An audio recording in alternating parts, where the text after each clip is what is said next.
You know, we've all heard that phrase, the power of positive thinking, right? But what if it was more than just a nice little saying? What if you could literally think your way to a new car, a dream vacation, or, get this, even a brand new house? Look, this isn't some hypothetical. This is the very real story of Helen Hadsell, a Texas housewife who, according to a ton of articles from the 60s and 70s, basically said she could win anything she set her mind to. And the track record? It's honestly pretty staggering. So how in the world did she pull it off? And was she some kind of anomaly, or were other people doing this too? Today, we're diving into this really fascinating and frankly kind of strange collection of sources that all point to this one persistent idea, that our thoughts can actually shape our reality. Okay, let's get into it. So let's start with our most compelling example, Helen Hadsell, the contest queen herself. For her, winning contests wasn't about luck or a game of chance. No, she treated it like a science. She had a system, and as far as she was concerned, it was foolproof. Her winning streak was just, wow. It started out kind of small, you know? An outboard motor in '59, then a bicycle for her daughter. But pretty soon, she was aiming way higher. She flat out decided she would be in Paris for her 40th birthday. So she started entering only contests that had trips to Europe as the prize. And just 12 days before our birthday, she won. But believe it or not, that was nothing compared to the big one. 2 million. Let that number sink in for a second. 2 million entries. That's who she was up against to win the grand prize of a whole house. And for this one, there was no jingle to write, no puzzle to solve. She just had to send in her name. So it all comes down to that one huge question. How? Well, according to her and the articles written about her, this wasn't just random luck. Not at all. There was a specific method, a set of rules that supposedly anyone could follow to get exactly what they wanted. Hadsell laid out this really clear 4-step process she playfully called the name it and claim it game. Step 1, you have to decide. Be super specific about what you want. The end result, that's what matters. Then you visualize it. You see yourself already having it. Step 3, and this is crucial, you have to believe with just absolute unwavering faith. And finally, you project that thought out there with all your focused desire. It seems simple, but one part of this was the real secret sauce. And that secret was a distinction made famous by a metaphysician and TV personality named Neville Goddard. See, he said there's a huge difference between thinking of something and thinking from it.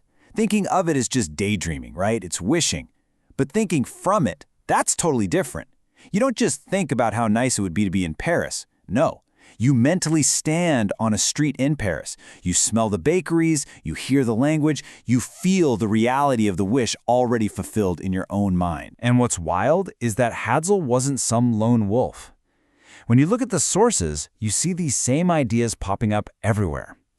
The 1980 Mrs. America used a treasure box full of pictures of things she wanted.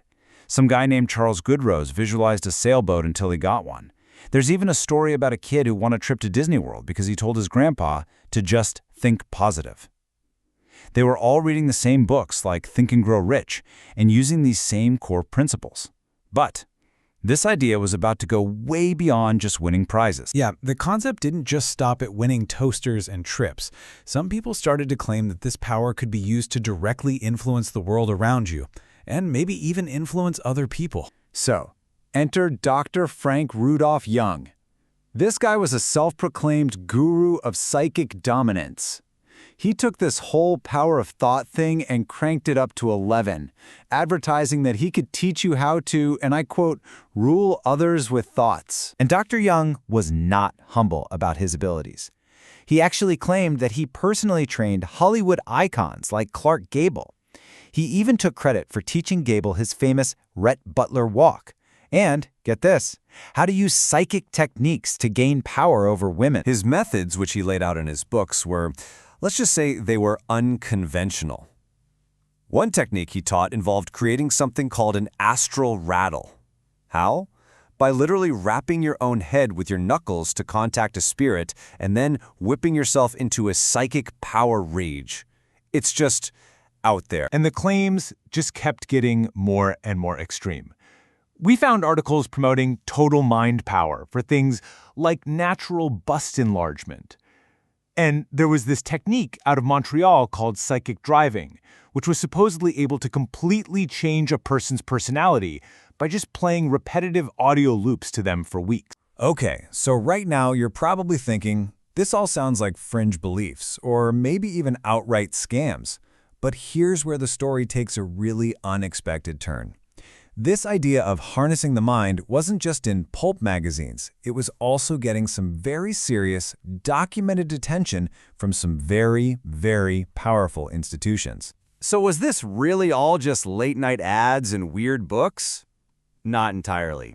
The idea that the human mind held some kind of untapped power started to bubble up in some very serious and very official places. That's right. I'm talking about the Pentagon. Yeah, that Pentagon. According to declassified intelligence reports and columns from respected journalists, the military was so worried about a potential ESP gap with the Soviet Union that it actually created a secret task force to research psychic weapons, everything from telepathic hypnosis to things they called hyperspatial howitzers. And it wasn't just the military snooping around this stuff. A study was done at the Newark College of Engineering that tested the ESP abilities of company presidents, and the results were pretty mind-blowing. They found that presidents whose companies had doubled their profits over 5 years scored significantly above chance on the ESP tests. Meanwhile, those whose profits had gone down actually scored below chance. Okay, so we've got these incredible stories, we've even got the Pentagon and college studies, but let's pump the brakes for a second.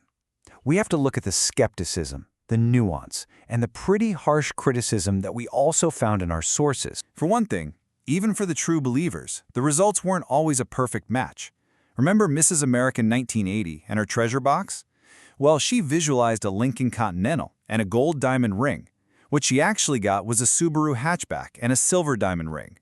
Her response, though, was classic, but it's still a car. And more modern attempts to bring these ideas into the mainstream have really hit a wall. You might remember the 2004 film, What the Bleep Do We Know? It pushed a lot of these same concepts, but critics just tore it apart. They called it a clumsy infomercial for a specific sect that was misrepresenting science to push an agenda. And that leads to some really tough, unanswered questions. For starters, a lot of these proponents, including Helen Hatzel herself, reportedly refused to participate in controlled scientific tests. So how do you separate their power from just skill? Like the guy who won the lottery 25 times by meticulously tracking numbers, not by wishing. Or what about pure dumb luck? There was a lottery winner who hit another jackpot while he was posing for publicity photos for his first win. And maybe the most important question critics ask is, if your thoughts really do create your reality, what does that say about people who suffer from tragedy or illness? Are they somehow to blame? It's a really difficult ethical rabbit hole. So, where does that leave us? What we're seeing in these sources is this powerful, enduring belief that the mind can shape reality.